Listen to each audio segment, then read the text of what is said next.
The day Susanna Sawyer rode into Caldwell, Kansas, in the spring of 1882, her jaw was set like iron, and her eyes carried the particular shade of tired that comes not from lack of sleep, but from too many broken promises swallowed whole. She had ridden 40 miles on a borrowed mare with a cracked saddle, a trunk strapped to the back that held everything she owned in the world: 2 dresses, a tin of her mother's recipe cards, a worn Bible with names crossed out more than written in, and a small wooden box containing exactly $11.40.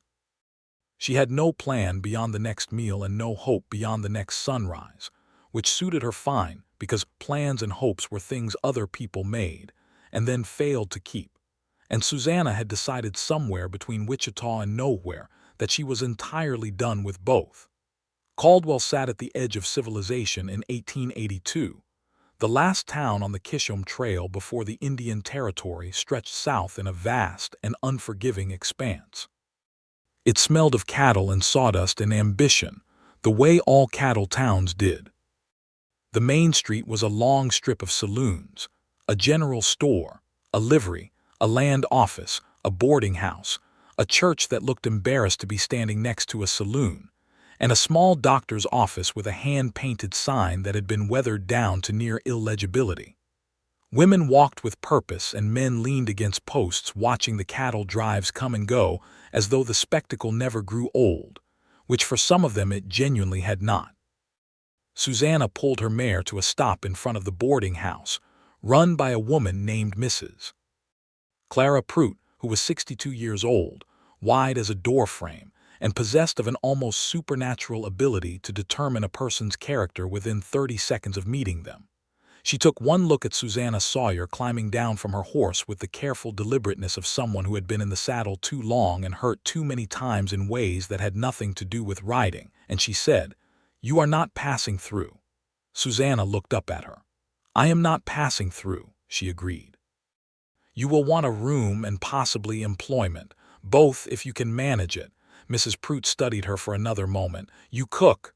"I do." "You steal." "I do not." "Then come inside and we will discuss terms." That was how Susanna Sawyer came to Caldwell, Kansas, in the spring of 1882, and that was how she began working in the kitchen of the Prout boarding house, cooking 3 meals a day for 12 residents, and occasionally for whoever stumbled in off the trail looking like they might fall down if they did not eat something immediately. She was 26 years old. She had been engaged twice and married once, and she was done with all 3. The first engagement had been to a man named Cord Mackey from Abilene, who had promised her a homestead and a future, and had instead given her 6 months of waiting before his letter arrived explaining that he had found circumstances had changed, and he hoped she understood.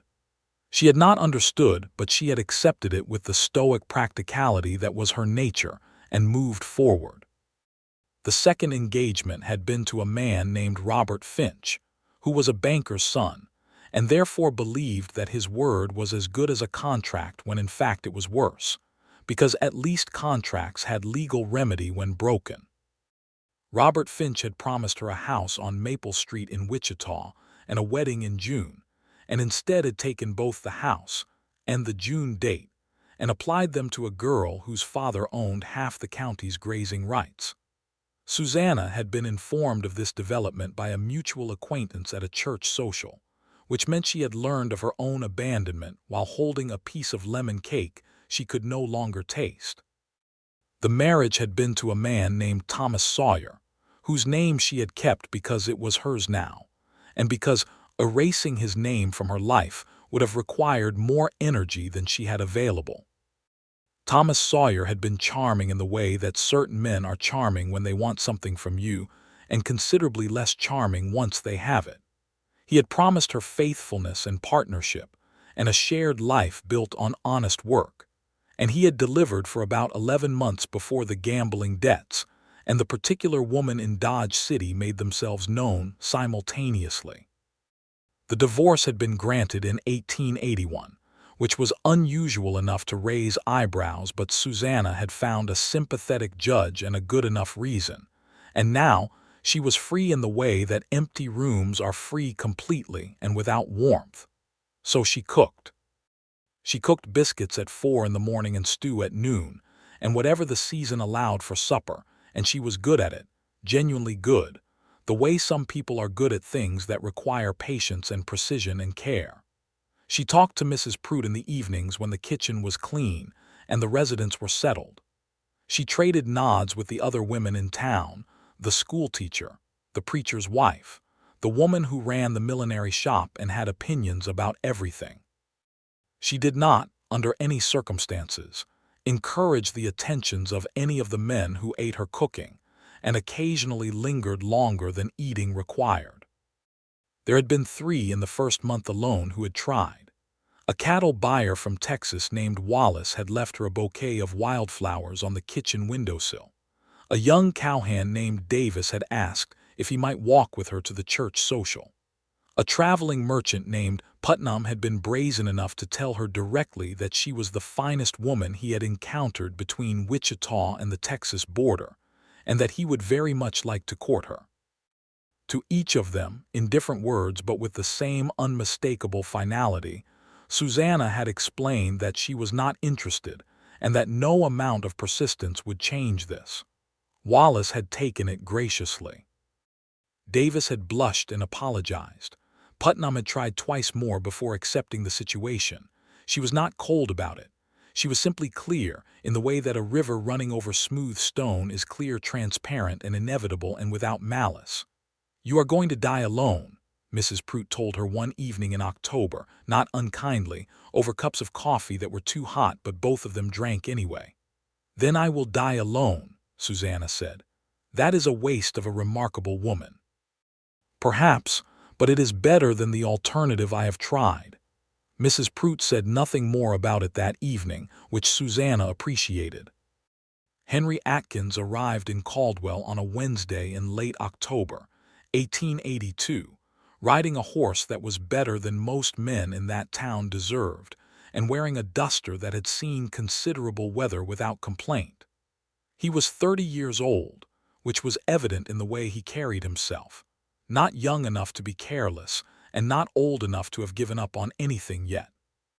He had brown hair that needed cutting and eyes the color of coffee when enough light hits it to show the warmth underneath, and he had the hands of a man who had done real work with them for a long time. He was not, on first glance, remarkable. This was something of an asset in Caldwell, where remarkable men tended to be remarkable in ways that eventually required the sheriff's attention. He came to the boarding house because it was the only one in town, and because he needed a room for as long as it took to finish what he had come to finish. He paid Mrs. Pruitt 2 weeks in advance, which she noted with approval. He left his gear in his room, came down to the dining room for supper, ate 2 plates of whatever Susanna had made that evening, which happened to be beef stew with cornbread, and said, when Mrs. Pruitt appeared to clear the table, that it was the best meal he had eaten since leaving Missouri 3 months ago. Susanna was still in the kitchen when Mrs. Pruitt relayed this information. "Tell him thank you," Susanna said, and continued washing the pot. Mrs. Pruitt told him. Henry Atkins nodded, finished his coffee, and went to bed at a reasonable hour. This was their introduction. The following morning, Henry was up before most of the house. Not as early as Susanna, who had the biscuits going before the sky was properly light, but early enough that when he came down the stairs and into the kitchen doorway, she was still alone in the space, working. He stopped in the doorway rather than walking in, which she noticed immediately because men who entered spaces where women were working rarely stopped to consider whether they were welcome. "Morning," he said. "Is there coffee yet, or am I too early?" "There is coffee," she said, without turning around. "Cups are on the shelf by the window. Help yourself." He did. He poured his own cup and took it to the small table in the corner of the kitchen rather than the dining room, which was unusual, and sat there without demanding conversation or creating noise. He simply drank his coffee and looked out the window at the early morning street. After a while, because the silence was not uncomfortable in the way silences with men in her kitchen usually were, Susanna said, "What brings you to Caldwell?" "Land," he said. "I am looking at a parcel south of town, former homestead. I want to see if it is worth the price they are asking." "How long will that take?" "As long as it takes to do it right," he said simply. "I have been wrong about land before by moving too fast. I do not intend to be wrong again." She glanced at him over her shoulder. He was looking at his coffee cup, not at her, which she found unremarkable enough to return to her biscuits. "What kind of work do you do?" she asked. "Ranching," he said. "I had a place in Missouri. Sold it when the circumstances made staying impractical." She had learned not to ask what circumstances meant when a man said it, because the answer was almost always either a woman or a debt, and neither was her business.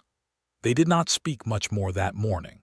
But he came down early every morning after that, poured his own coffee, sat in the corner of the kitchen, and did not demand anything from the space except to be in it.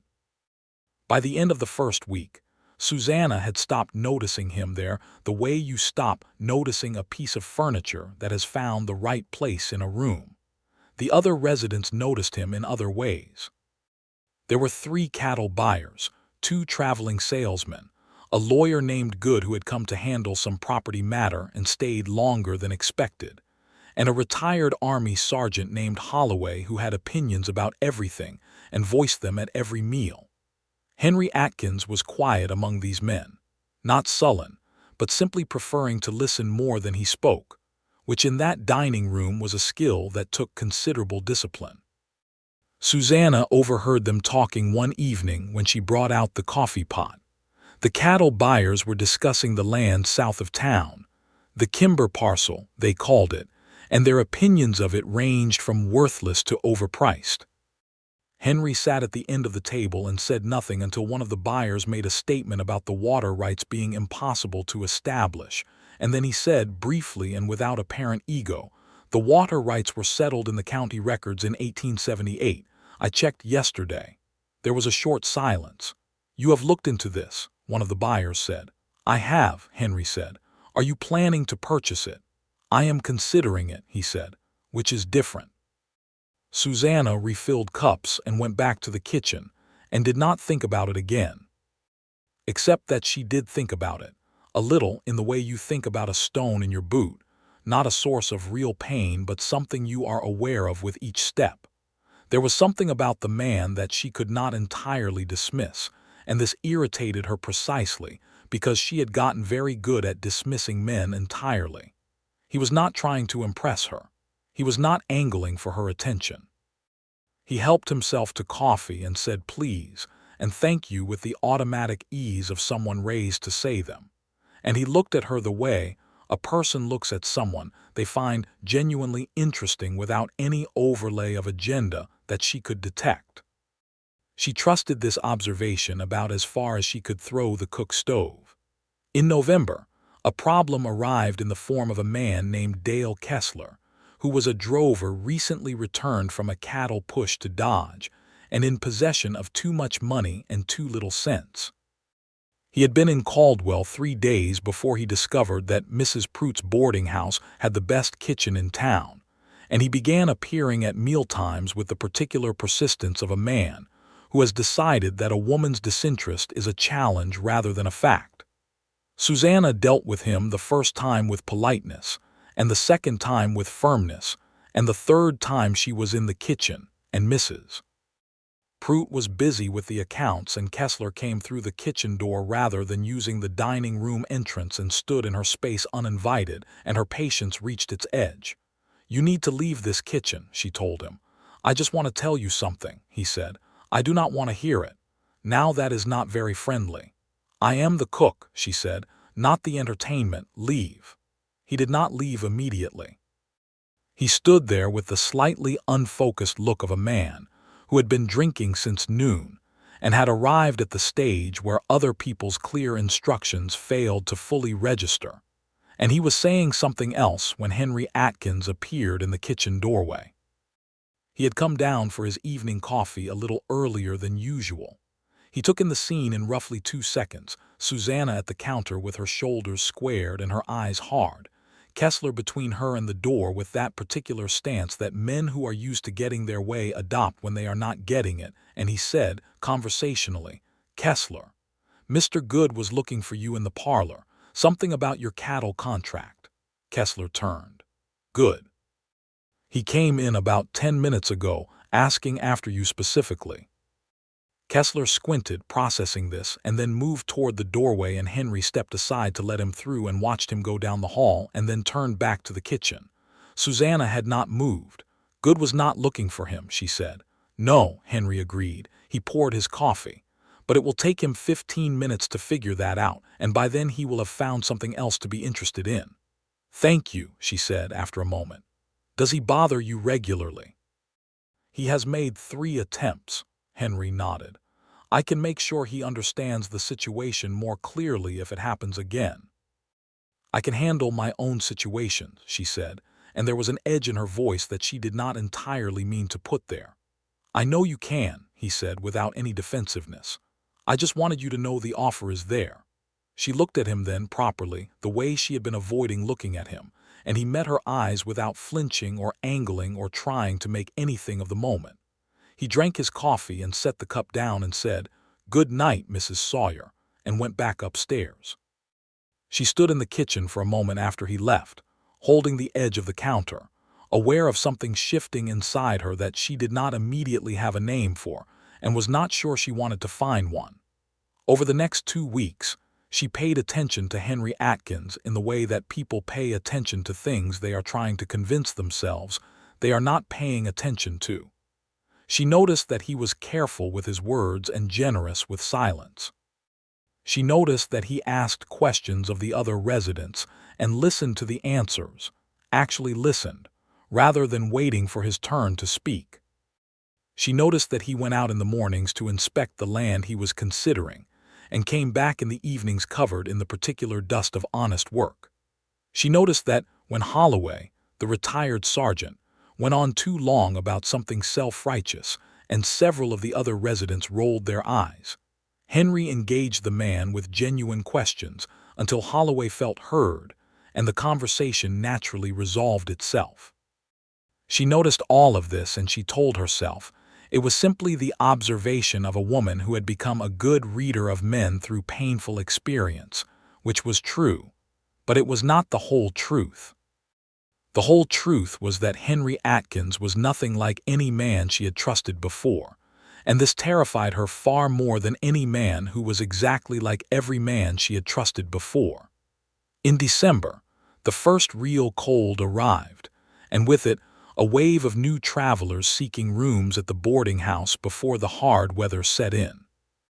Mrs. Prout was stretched thin running the place, and Susanna found herself working from before dawn until after dark most days, which she did not mind because the exhaustion was clean and honest and left no room for the other kind of tired.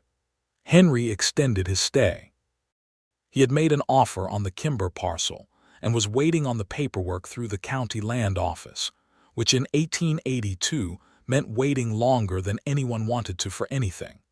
He helped Mrs. Prout with the heavier physical tasks without being asked, carrying in wood, repairing the ice house door that had been broken since October, fixing a shutter that had been banging in the wind for 3 weeks. He did these things quietly and without expecting gratitude, which was the most unsettling thing about him that Susanna had yet discovered, because, in her experience, men who did things for you always wanted something in return, even if what they wanted was only admiration. One evening, when the house was quiet and the cold outside pressed against the windows with real intent, Susanna found herself in the parlor mending one of her work dresses, and Henry was at the other end of the room reading a newspaper by the lamp. Mrs. Prout had gone to bed early. The fire was low and good.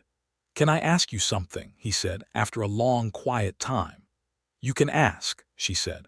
"What made you come to Caldwell?" She looked up from her mending. "It was the right distance from where I had been." "That is an honest answer," he said. "It is the true one." She looked back at her needle. "What made you leave Missouri?" He folded the newspaper. "My wife died," he said, in a straightforward way that nonetheless carried the weight of something he had said many times before in order to make it survivable. Fever in the winter of 1880. We had been married 4 years. After she was gone, the land stopped making sense. Everything I had built it for was about her, and without her it was just work. Susanna was quiet for a moment. "I am sorry," she said. "Thank you. 2 years is enough to carry it without it crushing you." "But I needed to go somewhere that had no memories laid over it." He paused. "I imagine you have a reason of your own for being here." "I do," she said, and did not offer more than that. He did not ask for more. He picked up his newspaper again, and they sat in the parlor until the fire burned lower, and then both of them, independently, went to bed. The next morning he was in the kitchen corner with his coffee, and she made an extra cup and put it in front of him without comment, and he said, "Thank you." And that was the morning something shifted from carefully maintained distance into something else. Something without a clear name, yet but warmer than distance and less frightening than she expected. Through December and into January of 1883, they talked in the mornings and sometimes in the evenings. Not about love or longing or any of the things Susanna had sworn off. They talked about practical things, about the land he was buying and what it needed, about her cooking and where she had learned it, about Missouri and about Kansas, and about what a person does with a life when the first version of it has not worked out the way it was supposed to. He told her about his wife. Her name had been Eliza. She had been kind and funny and had grown up in a farming family in southern Missouri, and he had loved her without reservation, and he had survived losing her by doing exactly what he was doing now, moving forward with the same steadiness he brought to everything. Susanna told him less. She gave him pieces, not the whole. She told him she had been married and it had not worked. She told him she had been engaged before that and before that. She told him, one evening in January when the wind outside was making its most dramatic argument against the building, that she had reached a point where she no longer believed that a man's promises were worth the breath it took to make them, and that this belief had settled into her bones in a way she did not think would change. He listened to all of this without trying to argue her out of it, which she had not expected. He did not say that not all men were the same. He did not say that she should not let past experiences determine future ones. He simply listened, and when she was done he said, "That sounds like it cost a great deal to arrive at." "It did," she said. "I am not going to tell you that you are wrong to feel it," he said. "You earned that feeling honestly." She looked at him. "Most men would argue. Most men would want you to stop feeling it so they would not have to work around it," he said. "I am not interested in arguing you out of something true. I am only interested in being someone whose actions eventually make you question whether the rule still applies." She did not know what to do with that, so she went back to the kitchen and stood at the cook stove for a long time after he had gone upstairs, her hands flat on the warm iron, and her heart doing something complicated that she refused to identify. The land deal closed in February of 1883.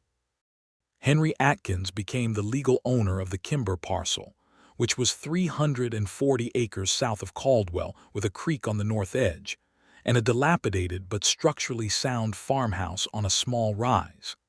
He told Susanna about it at breakfast, not to impress her, but in the way that a person tells someone whose opinion they have come to value about a thing they have done. "That is a good parcel," she said. "The water rights alone are worth the price." He smiled at that. She had learned that she noticed when he smiled because it was not a frequent occurrence but a genuine one. "That is exactly what I thought," he said. He began going out to the property every day to begin the work of making it function as a ranch. He hired a hand, a young man named Will Cutter who was 20 years old and willing, and the two of them began repairing fences and clearing the overgrown sections and making the farmhouse into something habitable. He still came back to the boarding house in the evenings for supper, because the farmhouse was not yet fit for living in, and the mornings in the kitchen continued, and the evenings in the parlor continued, and Susanna found herself measuring time in a new way in terms of before he arrived and since. This recognition frightened her enough that she made a deliberate effort for about a week to be cooler, more purely professional, to return to the fortress of competence and distance that had served her well for the past year. She answered his questions with fewer words. She stopped lingering in the parlor. She went to bed earlier and did not notice what time he came in. He noticed the change. She could tell he noticed because he became slightly more formal as well, the way a perceptive person adjusts to the temperature of a room. He did not ask about it. He simply adjusted and gave her the space she was creating and did not crowd it. A week of this was long enough to show her that the distance she was creating was not actually protection, but only loneliness with better posture, and she was already acquainted with loneliness in its honest form and did not need an imitation of it. She went back to normal. He went back to normal. Neither of them said anything about the week, which was the right decision. In March, something happened that none of them expected, which was that Mrs. Clara Prout had a fall. It was a Thursday morning early, and Susanna heard the sound from upstairs. Not a dramatic crash, but a particular solid thud followed by silence that was somehow louder than the thud. And she put down her biscuit pan and went up the stairs and found Mrs. Prout on the floor of her room, conscious but unable to stand. Her left ankle bent in a way that indicated the sort of break that would require weeks in bed. Susanna ran for the doctor, who came quickly and confirmed the break and splinted it and said that Mrs. Prout was not to walk on it for 6 weeks at minimum and that if she did she would risk permanent damage. Mrs. Prout received this information with the expression of a woman who found the universe's sense of timing to be personally offensive. "The house," Mrs. Prout said. "I will run the house," Susanna said. "You cannot cook and run the house. I will manage." "The accounts, Mrs. Prout," Susanna said. "I am telling you I will manage. Please allow your ankle to heal." She managed, but only just. Cooking 3 meals and managing 12 residents, and handling the accounts and keeping the rooms and making sure the deliveries from the general store arrived on schedule was more than one person could do indefinitely. And by the end of the first week, she was running on 4 hours of sleep and sheer determination. Henry came home from the property one Thursday evening and found her at the kitchen table with the account books and a cold cup of coffee, and the particular look of someone who has been fighting for too long and will not admit it. He stood in the doorway for a moment, and then came in and poured 2 fresh cups of coffee and put one in front of her and sat down across the table. "Tell me what needs to be done," he said. "I have it under control," she said, which was almost true. "I know you do," he said. "Tell me anyway," she told him. And then, because it was apparent that she had organized it all in her head clearly enough to explain it precisely, he looked at the account books she had opened and said, "I can handle the accounts and the ordering. I did both for my operation in Missouri. You are paying to be a resident, not a bookkeeper." "I am offering," he said simply. "You fed me all winter and gave me a place to think clearly when I needed one. Let me be useful." She wanted to argue. She recognized, with the self-awareness that was one of her genuine strengths, that the impulse to argue was not actually about whether she needed help, but about whether accepting help meant something she was not ready to have it mean. She pushed the account books across the table. "The supply order is due by Friday," she said. "I will have it done Thursday evening," he said. He did.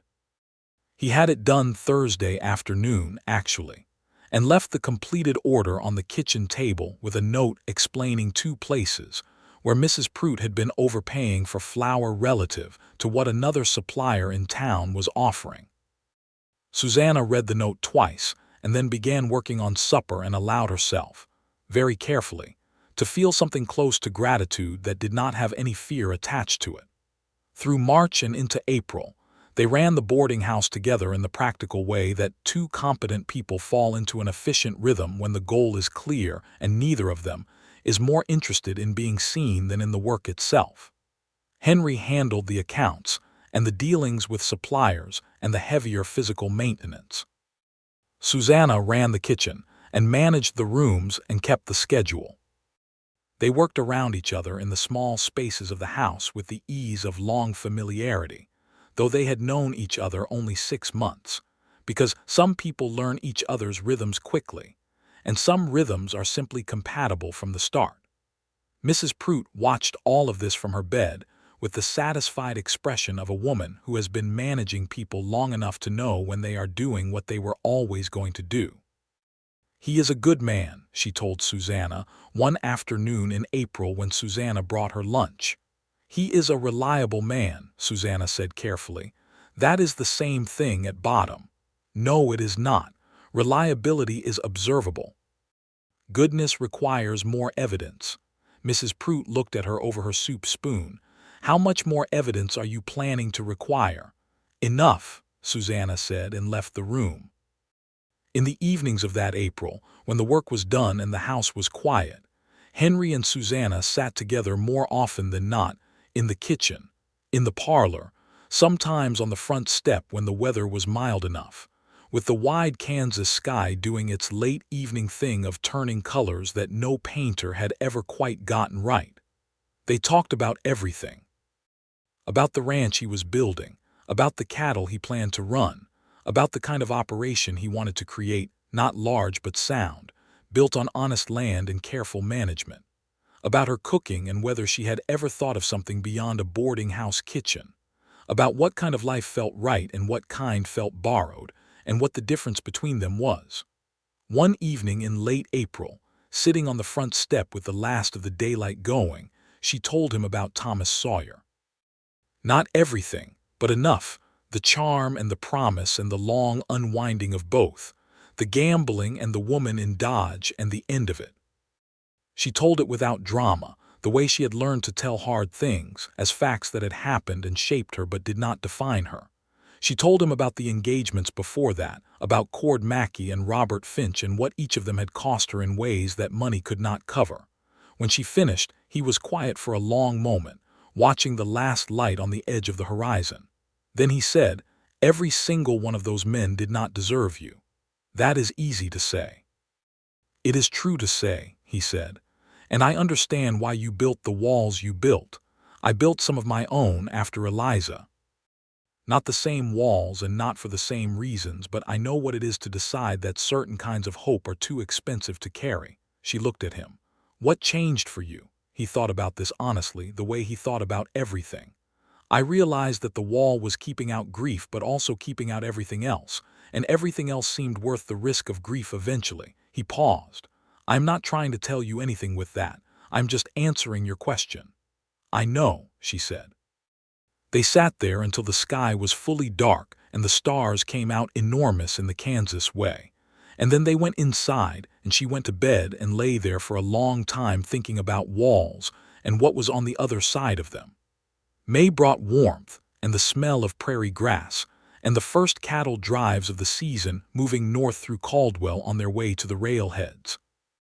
The town came alive in the way cattle towns do in driving season, louder, rougher, more alive. The streets full of drovers and buyers and gamblers and all the commerce that trails behind money in motion. Susanna was busier in the kitchen. Henry was spending more days out at the ranch, which was taking genuine shape now. The fences were up and holding, the farmhouse had been repaired and cleaned, and he had purchased a small starting herd of 20 head that were grazing the south pasture.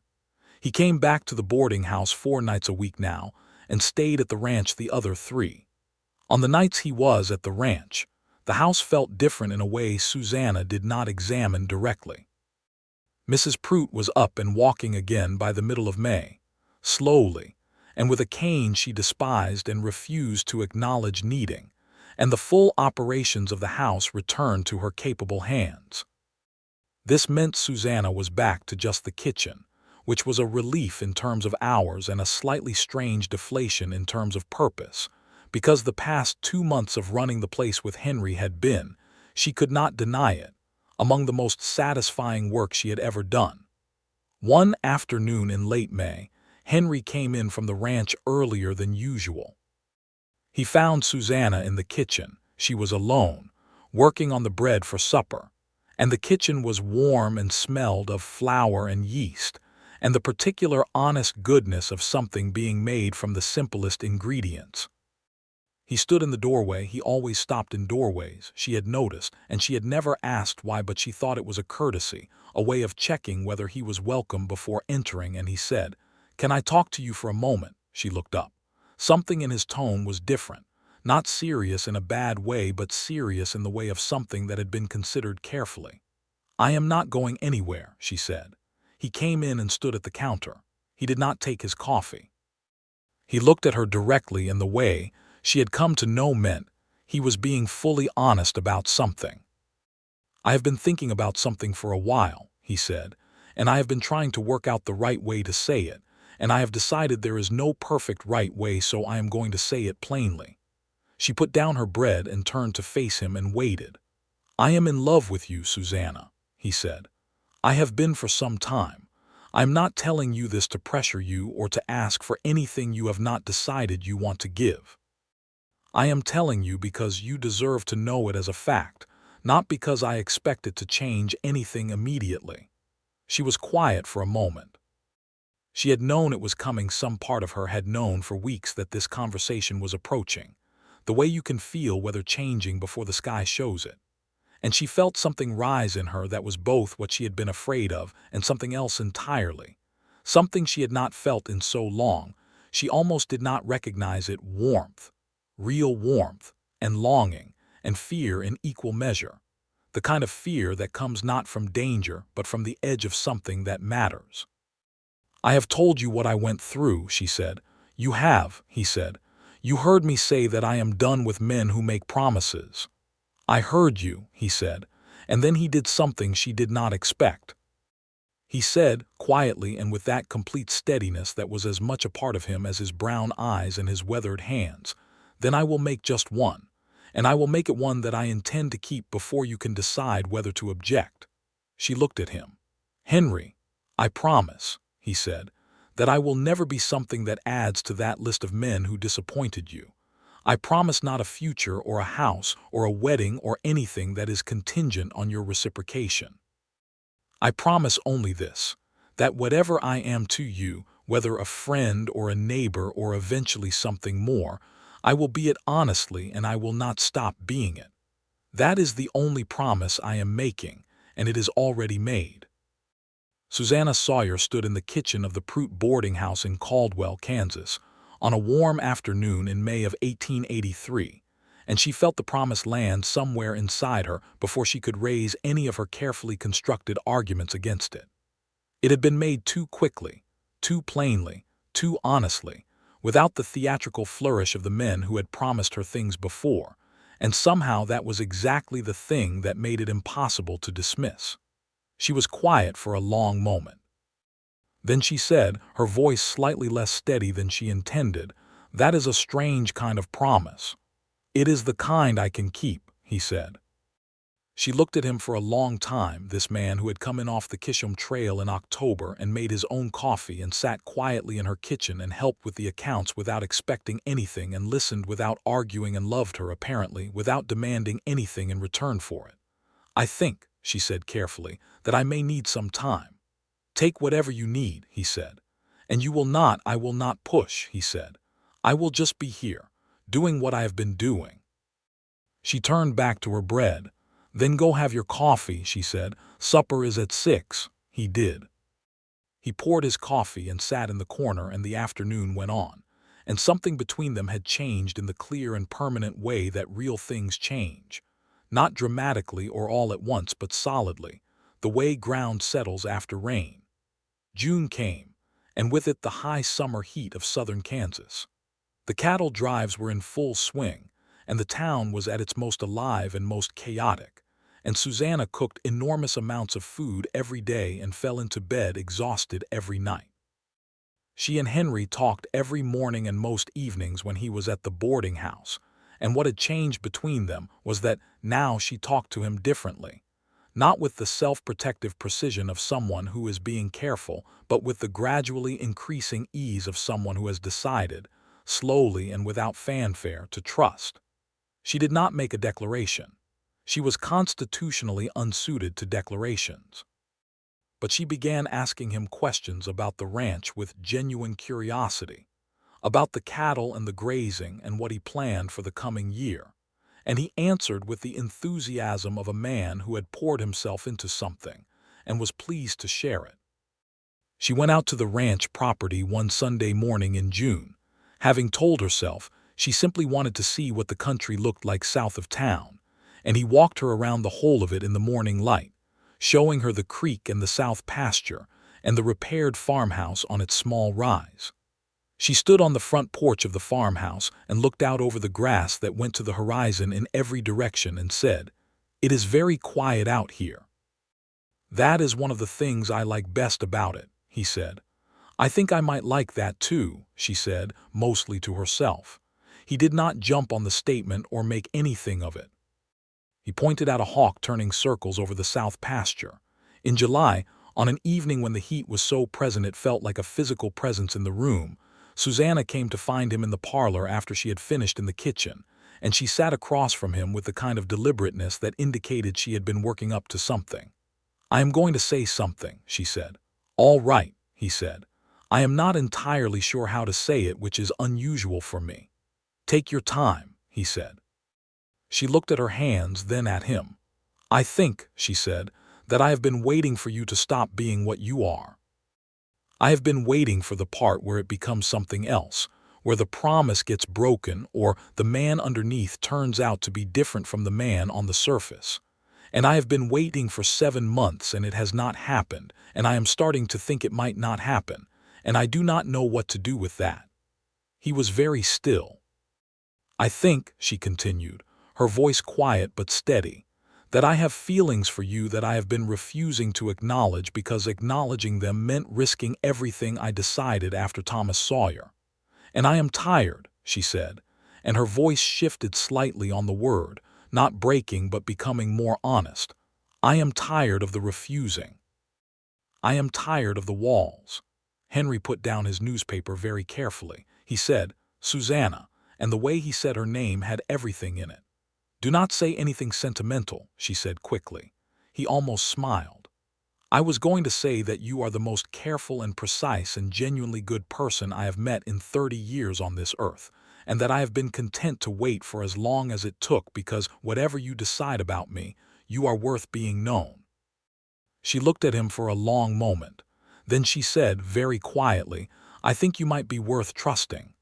"I will spend every day making sure that turns out to be true," he said. She stood up from her chair and crossed the parlor, and he stood too, and she reached up and put her hand on his face in a gesture that was less a romantic overture than a person touching something to verify it is real. He covered her hand with his own and stood very still and let her look at him. "All right," she said. "All right," he agreed. They stood there in the parlor in the July heat, and then she lowered her hand and straightened and said, "I should check that the kitchen fire is banked." "I already banked it," he said. She looked at him. "When?" "About an hour ago. I thought you might be tired." She stared at him for another moment and then laughed, a genuine laugh that came from somewhere real, not the polite amusement she managed for the residents but actual laughter that surprised them both. He smiled the full smile, the rare one, and the room was briefly its best possible self. August was a courtship, though neither of them used that word publicly. Henry came back to the boarding house every night now rather than staying at the ranch, and in the evenings they walked the town together, which did not go unnoticed. Mrs. Prout noticed, and said nothing except one evening when she caught Susanna's eye across the kitchen, and gave a nod of such thorough satisfaction that Susanna had to look away to hide that she was moved. They walked to the edge of town some evenings where the last of the light was best, and the sky went the colors it went, and they talked and were quiet in equal measure, and Henry held her hand the first time on an evening in early August, and she let him, and he did not make a production of it. He simply held her hand the way you hold something you are careful with. She told him the rest of the things she had not told him yet. About what the divorce had actually cost her in terms of how people in Wichita had looked at her after. Because in 1882, a divorced woman was something that required explanation, and Susanna had never been interested in giving explanations to people who had not earned the right to ask for them. About her parents, who had both died within a year of each other when she was 22, leaving her alone in the world in the most complete sense, which was partly what had made her so vulnerable to the first men who offered her the shape of belonging without the substance. About the things she was good at, and the things she was not good at, and the difference between them. He listened to all of it. He gave her back his own things in return. His father, who had been a hard man, and his mother, who had softened the edges of that without ever confronting it directly, which he had spent years understanding, and had eventually made peace with. His wife Eliza, and the years of genuine happiness, and the grief that had come after that he had worked through honestly without pretending it was smaller than it was. His uncertainties about the ranch and whether it would amount to what he imagined, and his determination to find out. "I am not a cautious man by nature," he said one evening, "but I have learned to move carefully because I have seen what moving carelessly costs. I am not the most exciting man in the territory." "I do not want exciting," she said. "I have had exciting. Exciting left me with $11.40 and a cracked saddle." He looked at her. "How much do you have now?" She thought about it. "More," she said, "considerably more." "That is what honest work does," he said, slowly and without drama. "Yes," she said, "it does." In September, on a Sunday afternoon when the heat had begun to soften into the first suggestions of autumn, Henry Atkins asked Susanna Sawyer to marry him. He did it without any of the theatrical apparatus that engagements in dime novels required. No elaborate staging, no public display, no ring produced from a vest pocket at a climactic moment, because he had thought carefully about what Susanna was and what she was not. And what she was not was a woman who wanted her most important moments performed for an audience. He asked her on the porch of the farmhouse, where they had gone that afternoon so she could see what he had done with the place since her June visit, and they were sitting on the step in the late afternoon sun with the ranch spread out before them. He said, "I would like to marry you, Susanna. Not because I need a wife for the ranch, and not because it is the expected next thing, but because you are the person I want beside me for every part of whatever comes next. I think we would be very good together, and I think we would be honest with each other, and I think whatever we built here would be real." She was quiet for a moment. The hawk was back over the south pasture, or a hawk very like it. "I am not easy," she said. "I have opinions, and I will not suppress them." "I do not want you to suppress them. Your opinions are usually right. I will not be a decoration for your ranch." "I would not know what to do with a decoration," he said. "I need a partner." She looked out over the grass. "I have been burned 3 times, Henry." "I know," he said. "And I am asking you to choose one more time, not because the previous times do not matter, but because I believe you and I are something different from anything you have tried before, and I think you believe that too." She turned to look at him. There was the earnest steadiness she had come to love. There it was, the word she had been avoiding, in his face. No desperation, no performance, just the plain, honest fact of a man who meant what he said and had been demonstrating it for the better part of a year. "Yes," she said. He was still for a moment. "Yes." "Yes," she said again, with slightly less patience. "Do not make me say it a third time." He laughed, a full and genuine sound, and she laughed too, and he took her hand and they sat together on the step of the farmhouse in the September afternoon, and it was not dramatic or theatrical, and it was entirely the best moment either of them had lived in a long time.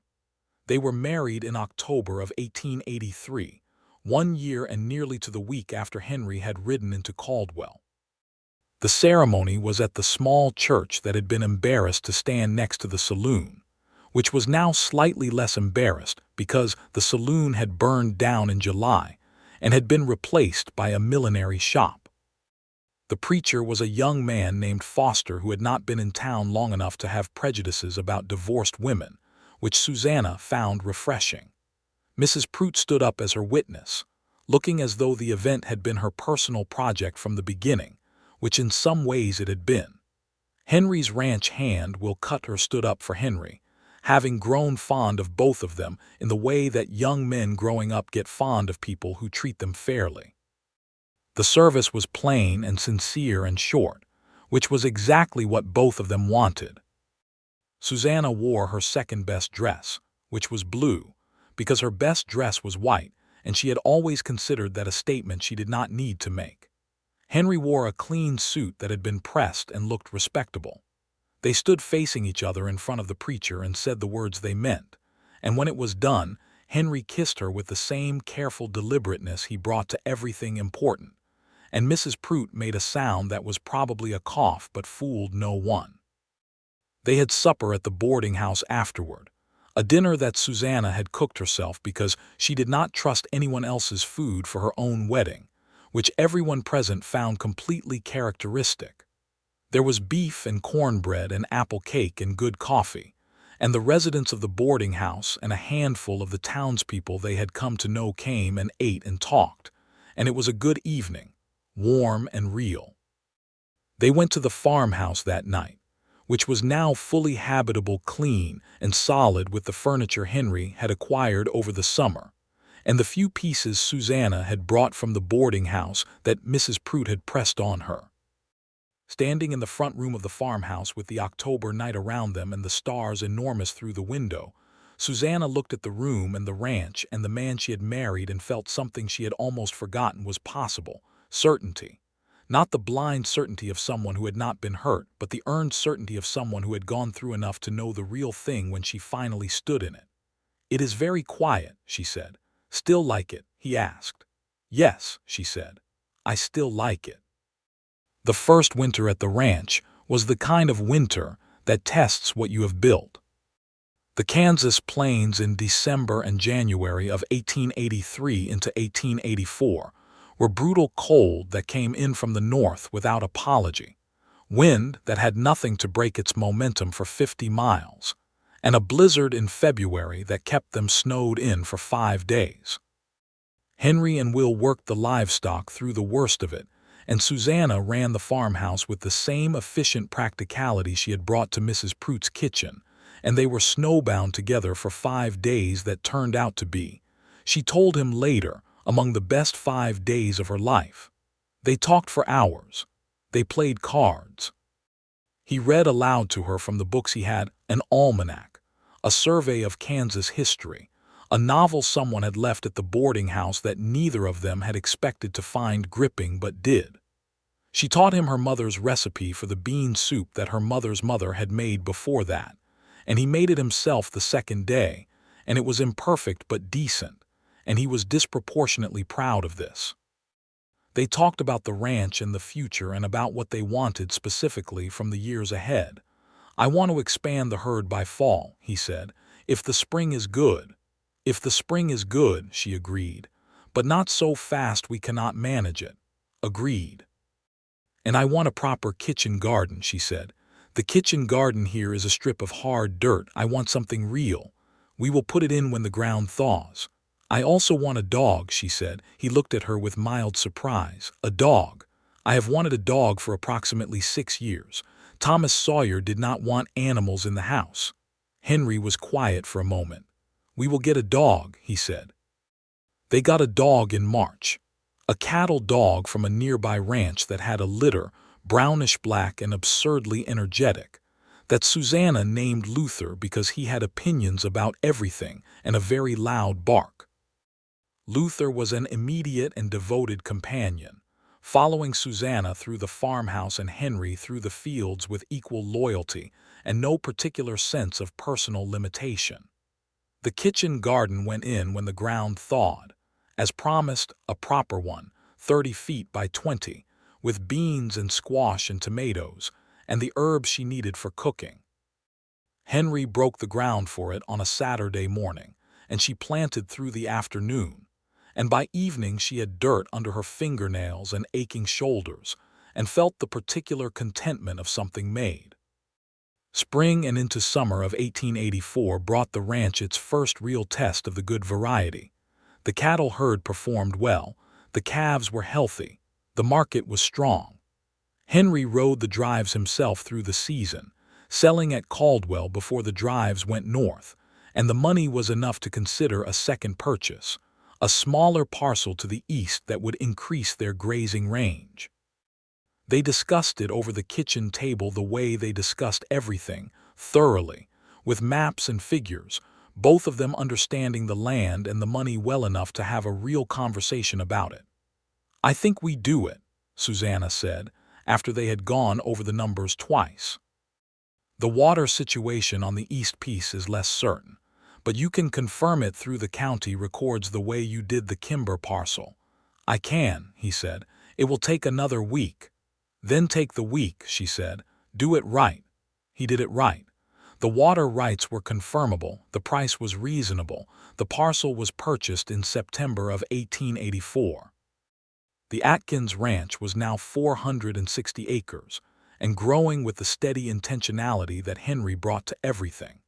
And Susanna was as much a part of its running as he was, managing the accounts with a precision that made the Caldwell land office man blink when she brought in the filings, overseeing the kitchen garden and the food preservation through the autumn, making decisions about the household that affected the operation as a whole with the same clear-headed authority she had always possessed. Will Cutter, their hand, had taken on a second young man to help, a boy named James Polk, who was 19 and quiet and hard-working, and who called Susanna ma'am, with an earnestness that she found charming.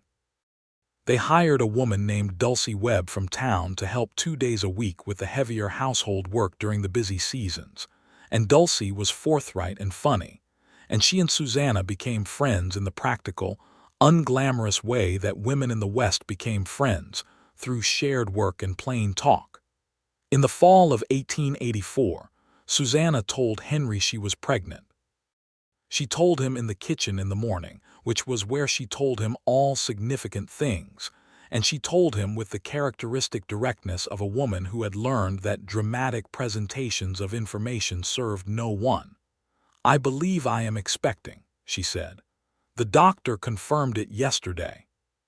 Henry put down his coffee cup and looked at her with an expression she had not seen on him before, not surprise exactly, more like a man watching something he had hoped for arrive, and finding that hoping had not quite prepared him for the actual fact of it. "Are you well?" he asked. "I am well," she said. He crossed the kitchen and took her face in both his hands and kissed her forehead with a tenderness that was so complete it bypassed her defenses entirely. "You are remarkable," he said. "I am practical," she said, slightly muffled against his chest. "Let us not make it into something it is not." "It is a great deal," he said. "You are allowed to let it be a great deal." She stood there for a moment with her face against his shirt and let it be a great deal. The pregnancy was, on the whole, uneventful in the way she hoped. She was healthy and strong and only mildly intolerable during the first 3 months, which she acknowledged candidly. She kept working through the winter, cooking and managing the house, because she was not a woman designed for inactivity, and because the work was familiar and good. Henry fussed over her in the quiet way. He did most things, making sure the water was brought in before she could carry it, appearing with her coat when she had left it inside, doing the things that needed doing before she could point out they needed doing, without making her feel managed. She told him once in January that he was fussing. "I know," he said. "You should stop." "Probably," he agreed, and continued doing it at exactly the same level. She did not actually want him to stop. She had just wanted to note it for the record. The baby was born in June of 1885, a boy, healthy and loud about it, arriving on a warm morning with the kitchen garden at its full spring height outside the window. The doctor came from town, and Mrs. Prout, who had insisted on being present despite her age and her cane, stood in the corner of the bedroom with her arms crossed and the expression of someone witnessing the confirmation of a long-held thesis. Henry was outside the room during the labor, which was the custom of the time, and which Susanna had ordered directly, because the one thing she did not want in that room was a man looking worried at her. She could hear him in the hall, not pacing dramatically but present, steadily present, the way he was present for everything, When the doctor opened the door and told him it was done and they were both well, she heard him say, "Thank you, doctor," in a voice that was slightly less steady than usual. He came in after the doctor and stood by the bed looking at her, and then at the bundle she held and then at her again. "His name," she said. "Whatever you want," he said. "I thought Thomas," she said, watching his face. His expression shifted. No," she said. "Not after him, because I do not want the name to only mean one thing for the rest of my life. Thomas is a good name and I am reclaiming it." He was quiet for a moment, and then he nodded. "Thomas Atkins," he said. "Thomas Atkins," she confirmed. He sat on the edge of the bed beside her and looked at the boy and then at his wife and said nothing for a while, and the silence was the kind that is so full of everything that adding words to it would only have made it smaller. Mrs. Prout came in shortly after and took Thomas from Susanna with practiced ease and looked down at him with the satisfied expression of a woman who had seen a great deal of life and found this particular piece of it entirely good. "Remarkable," she said. "You say that about everything," Susanna said. "Only the things that are," Mrs. Prout replied. Thomas grew through that summer and into the fall loudly, enthusiastically, with the particular determination of a person who has decided that the world is interesting, and he intends to engage with all of it. He had Henry's steadiness and Susanna's precision, and a laugh that seemed too large for his size. Luther the cattle dog adopted him with the thoroughness of a creature who has found a new primary purpose, and gave him no peace and all his attention simultaneously. Life at the ranch settled into the rhythm of a thing that is working as it was meant to work. Henry ran the cattle operation with Will and James, and the herd was now 80 head, growing steadily. Susanna ran the household and the accounts and the kitchen garden, which had expanded in the second year to include a small orchard of young apple and pear trees that would not bear fruit for years, but that she had planted with the long-view practicality of a woman who expected to be here to see them. She had also begun selling preserves and baked goods to the Caldwell General Store through an arrangement with the store owner, which brought in supplementary income and gave her a reason to be in town regularly that she found she enjoyed. She acknowledged to herself on an autumn evening in 1885, happy. Not the early marriage happy of someone still surprised by their own good fortune, but the settled, bone-deep happy of someone who has built something real and knows it.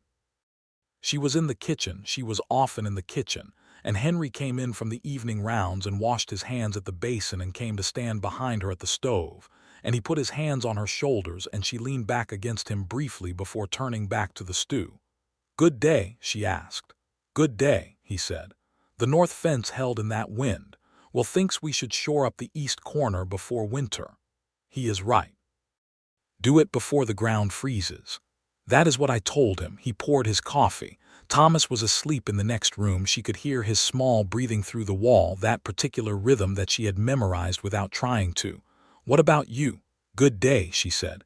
"The general store wants double the preserves for November. I need to put up another 30 jars. Tell me what you need and I will get it from town. I already ordered it. It comes Friday." He smiled at her back. "Of course you did. Do not say of course you did in that tone." "What tone?" I said it with complete admiration. "You said it with amusement." "Both," he said. "Entirely both." She turned around with the spoon and pointed it at him, and he held up both hands in mock surrender, and they looked at each other in the warm light of the kitchen, and they were both smiling. And this was the thing she had not known was possible, and had now known for 2 years. That a love built on honesty and patience and shared work and mutual respect was a warmer and more sustaining thing than anything built on promises alone. The winter of 1885 into 1886 was milder than the one before, which felt like a gift.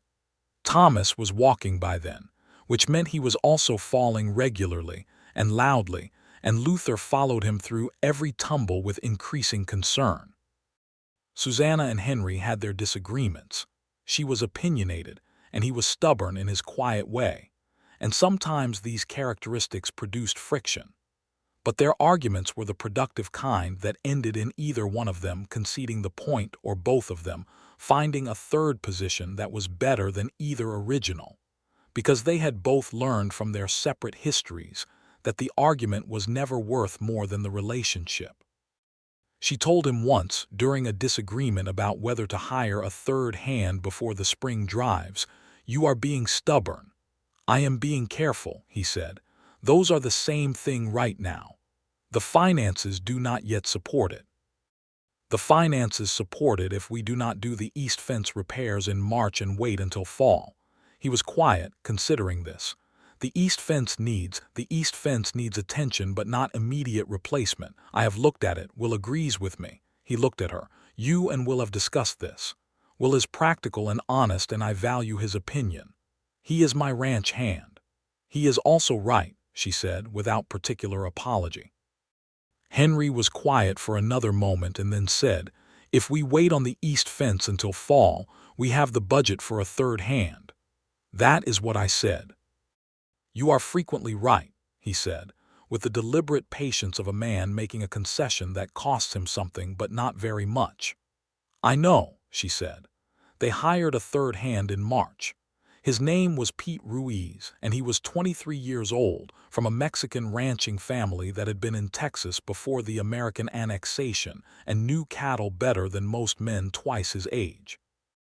He spoke with an accent and had a quiet dignity that reminded Susanna of the way Henry moved through the world, and she liked him immediately and told Henry so, and Henry told her that her approval mattered to him more than any reference letter.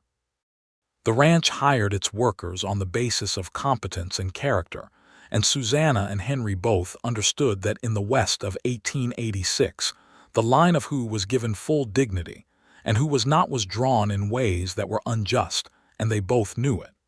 They paid Pete Ruiz the same wage they paid Will Cutter and James Polk. They ate at the same table at the midday meal. Susanna cooked enough for everyone and did not distinguish, and this was noticed in town in some quarters with less approval than in others, and Susanna found she had no patience for the disapproval of people who had less good sense than she did. "People are talking," Mrs. Prout told her in town one afternoon. "People are always talking," Susanna said, "about Pete Ruiz eating at your table. He works my husband's land with the same sweat and time as anyone else," Susanna said, in the tone that meant the conversation was over. "If people have opinions about that, they can keep them." Mrs. Prout smiled the smile that meant she had expected exactly this and approved entirely. In the spring of 1887, Susanna discovered she was expecting again. She told Henry in the kitchen in the morning the same way as before, and he looked at her with the same expression as before, and she walked into his arms the same way, and it was different from the first time in the specific and beautiful way that second times of good things are different, less uncertain, more known, just as full. "Another Thomas?" he asked, against her hair. "Thomas is more than enough," she said. "One opinion holder under 4 feet tall is my limit." He laughed. "He gets that from his mother." "He gets the volume from somewhere else," she said. The second baby was a girl, born in November of 1887, which was the first real cold month, and she arrived in a manner that suggested she too had opinions about timing. They named her Clara after Mrs. Prout, who received the news in town and had to sit down because she claimed the kitchen was dusty, which she said so emphatically that everyone in the room generously agreed. Clara was different from Thomas from the beginning, quieter, more watchful, with a stillness to her that reminded Susanna of Henry in his best moments. She and Thomas were, within a year of her arrival, already the kind of siblings who fought constantly and were nevertheless inseparable, with Luther mediating between them in the baffled but dedicated way of a dog who takes his responsibilities seriously. Henry built them a second bedroom that spring, properly built, with good timber and care, the kind of addition that would last. Susanna oversaw the dimensions, and he did not argue with a single specification, having learned over 4 years of marriage that her specifications were invariably correct. The room was done by April, and Thomas moved into it with the proprietorial pride of a 2-year-old who does not yet understand the concept of privacy, but is deeply committed to the concept of territory. Life expanded with the ranch through 1888 and into 1889. The herd was now 240 head, and the operation was sound, not enormous by the standards of the great cattle barons of the territory, but solid, honest, profitable in the sustainable way that Henry had always aimed for. Well, Cutter had saved enough to start his own small place, and Henry helped him do it, giving him the same steady practical guidance that the county land records and 2 years of observation had given Henry himself. James Polk was now his senior hand, and Pete Ruiz had become indispensable in the way that excellent people become indispensable. They went to town every Saturday as a family, which was a ritual that had established itself without being decided. They simply did it. The wagon into Caldwell, the general store and the post office and whatever needed doing, and Thomas ran ahead on the boardwalk, and Clara sat between her parents on the wagon seat and accepted the world from that elevation with perfect equanimity. Mrs. Pruitt had turned the boarding house over to a younger couple. She was 70 now, and admitted that the stairs had become an argument she no longer wished to have, and lived in a smaller house on the south end of town, and had Sunday dinners with the Atkins family every 2 weeks with the regularity of a woman who has arranged the best parts of her life with precision and intends to keep them. One Sunday in the autumn of 1889, when Thomas was 4 and Clara was nearly 2, and the apple trees that Susanna had planted in the second year were beginning to show their first small fruits years earlier than expected, as if they too had decided to reward patience. They all sat on the porch of the farmhouse after the midday meal. Henry and Susanna and Mrs. Pruitt and the children and Luther, who was 6 and gray around the muzzle but no less devoted, in the warm September light. Thomas had fallen asleep between his father's feet. Clara was in Mrs. Pruitt's lap, examining a button from the older woman's dress with the absolute concentration that small children bring to the investigation of ordinary objects. The ranch stretched out in every direction, the cattle visible as dark shapes in the south pasture, the kitchen garden going its autumn gold, the apple trees small but real against the sky. Mrs. Pruitt said, looking out at all of it, "I remember when you rode in 7 years ago with a cracked saddle and $11.40, Susanna said. $11.40. A woman of precision, Mrs. Pruitt said. Henry looked at his wife. She was sitting beside him with her shoulders relaxed in the way they were when she was entirely at ease, which was the thing he had worked hardest for and valued most, not her love, though he had that, but her ease, her permission to put down the vigilance she had carried for so long before him. "Are you sorry for any of it?" he asked. She looked at him. "The cracked saddle years or this?" "Either." She was quiet for a moment, in the way she was quiet when she was being honest rather than just answering. "No," she said. "The hard years made me know what I was looking for, and not looking for it made me find it in the right way." "That is philosophical," he said. "I have earned the right to be philosophical," she said. He took her hand on the armrest between them. She let him, and turned it so their fingers were properly linked, and they sat like that in the September afternoon with the ranch around them and the children at their feet and Mrs. Pruitt laughing softly at something Clara had said in the incomprehensible but emphatic language of almost 2-year-olds. Susanna Sawyer, who had ridden into Caldwell with a cracked saddle and a wall built from the ruins of 3 broken promises, looked out at the 460 acres, and the cattle in the south pasture, and the apple trees that had borne fruit ahead of schedule, and the man who had made exactly one promise and kept it before she could object. And she thought, not for the first time and not for the last, that being wrong about something you were certain of was perhaps the finest thing that could happen to a person, if the thing you were wrong about was the impossibility of being found by something real. "Henry," she said. "Yes. The north fence Will mentioned last spring. I have been meaning to tell you I looked at it last week." He turned to her with the patience that had not diminished in 7 years of knowing her. "It is worse than he described," she said. "We should get to it before the first freeze." "All right," he said. "I already spoke to Pete about it. He can start Monday." He looked at her for a moment, and then he smiled the full smile, the rare and genuine one that she had been cataloging in her memory for 7 years now. "Of course you did," he said. In the admiring tone this time, she noted. "Always in the admiring tone," he said. "Every single time." The September afternoon held them all in its warmth. And the hawk. There was always a hawk over the south pasture, or something very like one turned its long, slow circles above the grass. And the Atkins ranch went on being exactly what it was. Built with patience, sustained by honesty, and altogether more than either of them had known how to hope for when they first arrived at the same quiet kitchen looking for coffee and finding, without knowing it yet, everything else they needed. Thomas woke from his nap with a shout about something that only he understood, and Luther was immediately on his feet to investigate, and Clara abandoned the button to see what the commotion was about, and Mrs. Prout said something brisk and practical that settled the whole situation in under 30 seconds, and Susanna stood up from her chair and went inside to start supper. Because supper needed making, and she made it, every evening, in the kitchen that was hers in a house that was theirs on a ranch that was real. And the door stood open behind her to let in the light and the sound of her family on the porch, which was the only music she had ever needed. Henry stayed on the porch for another few minutes, watching his son chase the dog in the long afternoon shadows, and his daughter navigate back to Mrs.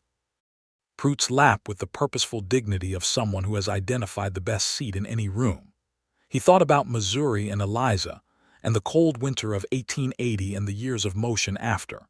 And he thought about October in Caldwell in 1882, and a kitchen corner and a cup of coffee and a woman who had looked at him with eyes that carried every reason in the world not to trust him, and who had chosen to trust him anyway, slowly and carefully and honestly, the way she did everything. He stood up eventually and went inside and found her at the stove and stood in the kitchen doorway the way he always did, stopping to check. And she was there, certain and real, and the kitchen smelled of everything good, and he crossed to the stove and stood beside her and looked at what she was making. "Stew," he said. "Stew," she confirmed. "Same as the first night you ate here." "Best meal I had in 3 months," he said. She glanced up at him. "You said that to Mrs. Prout." "I meant it," he said. "I meant it then, and I mean it now." She looked back at the stove with the small and real smile that she saved for moments that were true. "Go wash up," she said. "Supper is at 6. He went to wash up, and supper was at 6. And the children were brought in from the yard, and the hands were fed at the long kitchen table, and Mrs. Prout stayed because she always stayed. And the lamp was warm and the food was good. And the conversation was the kind that goes on around people who are comfortable with each other and with where they are. And when it was all done and the plates were cleared and the children were in their beds and Mrs. Prout had been driven back to her house in town, and the hands were in the bunkhouse and Luther was settled at the foot of the back door, Susanna and Henry sat in the parlor with the fire low and good. No newspaper, no accounts to review. Just the fire and the quiet of the ranch at night and the particular piece of a day that had been fully lived. "Good day?" she asked. "Good day," he said. She leaned her head against his shoulder the way she had learned she could, the way she had learned she wanted to, which was different and better. And he put his arm around her and they sat in the parlor of the farmhouse on the Atkins ranch south of Caldwell, Kansas, in the autumn of 1889, and the fire burned down to coals. And outside the Kansas stars came out in their enormous hundreds, and the promise that had been made in a boarding house kitchen 6 years ago, the single, simple, unkillable promise to be exactly what he was, honestly and without stopping, held in the air around them still, as it always had, as it always would, kept the way only true things can be kept, not by effort but by nature, not by will but by the simple and sufficient fact of being real.